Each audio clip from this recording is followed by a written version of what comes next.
Hello বন্ধুরা, নীতিকথার গল্প চ্যানেলে তোমাদের স্বাগত জানাই। আজকের গল্প হলো খরগোশ আর কচ্ছপের বন্ধুত্ব। গরম দুপুর, খরগোশ ফুটফুটে মাঠে দৌড়াচ্ছে আর নাচছে। কচ্ছপ ধীরু আস্তে আস্তে ঘাস কেটে ঘরে নিয়ে যাচ্ছে। হা হা হা, কি মজা! সারাদিন খেলবো, দৌড়াবো, লাফাবো। আহা, আমার তো খুবই মজা লাগছে। এই দেখে ধীরু বলে, ফুটফুটে শোন, সারাদিন শুধু খেললেই তো চলবে না। কিছু ঘাস, কিছু ফল, একটু খাবার জমা করতে হবে। শীত আসছে। কাজ কর, পরে ঠিক আনন্দ করতে পারবি। আরে বোকা ধীরু, শীত এখনো অনেক দেরি। এখন খেলাধুলা করার সময়। এসব বোরিং কাজ তুই কর, আমি নাচি। ভবিষ্যতের জন্য প্রস্তুতি নিলে ক্ষতি নেই বন্ধু। আজ পরিশ্রম করলে কাল সুখে থাকব।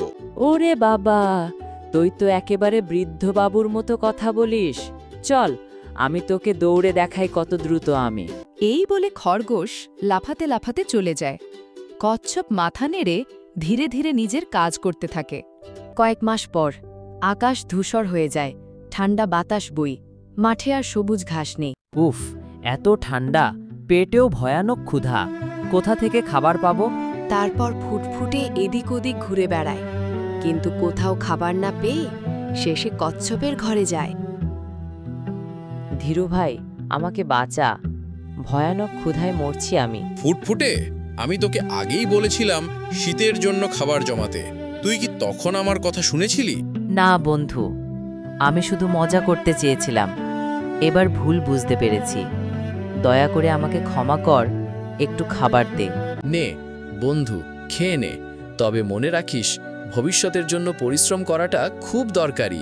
ধন্যবাদ ভাই ধীরু, তুই শুধু আমার বন্ধু নয়, আমার শিক্ষকও। আর কখনো অলস থাকব না রে। খরগোশ খাওয়া শেষ করে আনন্দে কচ্ছপের সাথে হাত মেলায়। শীত কেটে যায়, বসন্ত আসে। খরগোশ এবার কচ্ছপের সাথে মিলে মাঠে ঘাস জমাচ্ছে। ধীরু, আমি শিখে গেছি, শুধু আজ নয়, আগামী দিনের জন্য প্রস্তুত থাকতে হয়। একদম ঠিক বলেছিস।